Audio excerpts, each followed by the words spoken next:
Olá, você está no canal Zooming In. Hoje falaremos sobre o marxismo e a Igreja Católica. Nascido em Trier, na Alemanha, em 1818, Karl Marx veio de ascendência judaica antes de seu pai se converter ao protestantismo e ingressar na Igreja Evangélica do Estado alemão. Karl Marx foi batizado aos 6 anos de idade e 11 anos depois, aos 17 anos, viajou para a Universidade de Bonn, onde estudou filosofia. Como seu pai, seguiu os pensadores do Iluminismo. Immanuel Kant, Hegel e Charles Darwin foram algumas das influências notáveis no jovem Marx.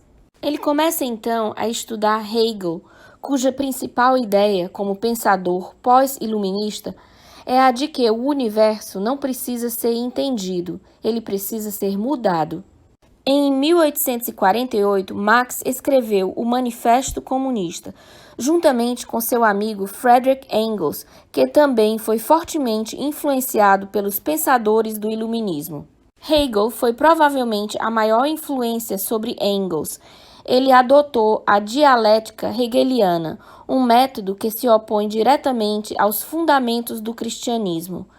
Engels cresceu em um lar protestante, tornou-se mais tarde agnóstico e, depois de influenciado pelas ideias de Hegel, acabou sendo ateu militante. Em seu Manifesto Comunista, Marx e Engels dizem que os comunistas em todos os lugares apoiam todos os movimentos revolucionários contra a ordem social e política das coisas. Eles declaram que seus objetivos só podem ser alcançados pela derrubada forçada de todas as condições sociais existentes. A condição social existente que mais precisa ser derrubada para o marxismo prosperar é a religião. É por isso que Marx escreveu seu famoso ataque à religião, mais frequentemente traduzido como "A religião é o ópio do povo". O ópio é uma droga que debilita os sentidos e ajuda a esquecer os sofrimentos atuais. A religião, portanto, aos olhos dos seguidores do marxismo, é boa para manter o status quo. E como abraça o sofrimento, em vez de tentar se livrar dele, deve ser eliminada. Na prática, o que Marx se opunha era a noção da dignidade essencial da pessoa humana. Como São João Paulo II disse muito bem, o problema do socialismo é essencialmente um problema antropológico. É a concepção errada de quem realmente são os seres humanos. A religião, especificamente o cristianismo, ensina que o sofrimento deve ser suportado na vida terrena, para que a felicidade na vida eterna seja obtida. O marxismo ensina justamente o contrário. O sofrimento terreno, ao invés de ser abraçado, é visto como um mal que deve ser eliminado. Uma utopia, um céu ou um paraíso na terra é o objetivo do marxismo. Portanto, ninguém pode ser cristão e marxista. Para os marxistas, não há nada além desta vida, deste mundo. Portanto, o controle total dela se torna uma necessidade. O marxismo se apresenta como uma mensagem salvífica, alternativa ao mundo, e que o homem socialista traria a perfeição da condição humana. É um verdadeiro anticristo nesse sentido. Os últimos estágios do marxismo são o socialismo e o comunismo. O objetivo final do marxismo é a dominação do mundo. Exemplos reais dessa filosofia são claramente evidentes em Vladimir Lenin e Joseph Stalin. Eles mostraram ao mundo como o marxismo se parece na prática.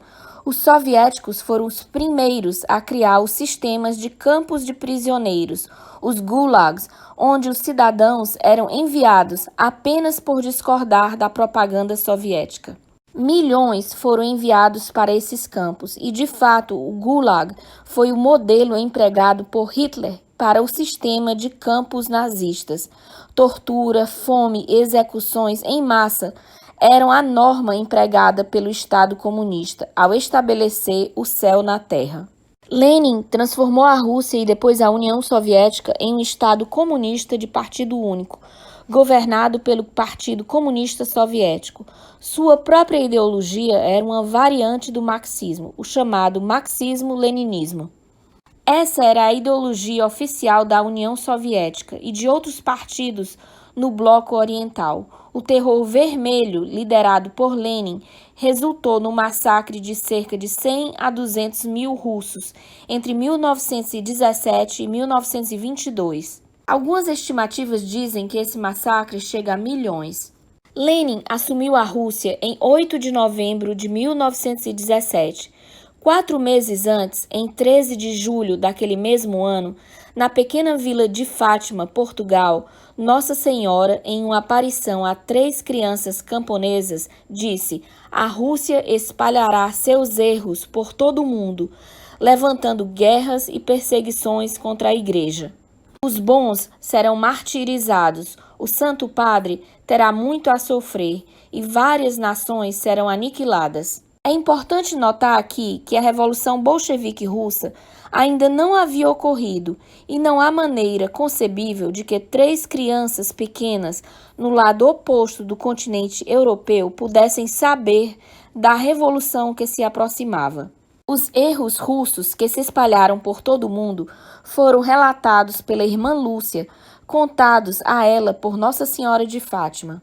As ideias marxistas visam atingir a religião, especificamente a Igreja Católica, como a Mãe de Deus revelou aos pequenos pastores em Fátima. Uma encarnação deste ataque contra a Igreja foi Antonio Gramsci, o membro fundador e líder do Partido Comunista Italiano, que se comprometeu a cumprir os objetivos da violenta Revolução Russa de Lenin. No entanto, Gramsci contestou algumas das táticas marxistas. Em 1867, Marx escreveu um segundo livro, Das Kapital, O Capital, e nele estabeleceu etapas específicas para promover a Revolução Mundial. Embora Gramsci apoiasse o mesmo objetivo, ele não concordou com as etapas específicas determinadas por Marx. Ele disse que rejeitaria algumas declarações de Marx em O Capital e disse também que não acreditava que Lenin via o marxismo como dogma. Enquanto Lenin matou centenas de milhares, provavelmente milhões, ele não estava pervertendo as mentes tanto quanto Gramsci achava que deveria. Gramsci reconheceu a Igreja Católica como a maior e mais poderosa organização privada que já existiu. Gramsci conhecia a missão da Igreja de espalhar o catolicismo pelo mundo, e foi sua análise correta da Igreja Católica que o levou a dizer que o socialismo é precisamente a religião que deve dominar o cristianismo. O socialismo e o comunismo têm como objetivo final o controle estatal de todos os aspectos da vida econômica, acabando com a dignidade humana. Marx e Engels entenderam que precisavam derrotar a propriedade privada para derrotar a família. O ataque de Marx não é apenas a propriedade em si, é a família, porque a propriedade protege a família. Marx nos diz que sua teoria pode ser resumida em uma única frase: abolição da propriedade privada.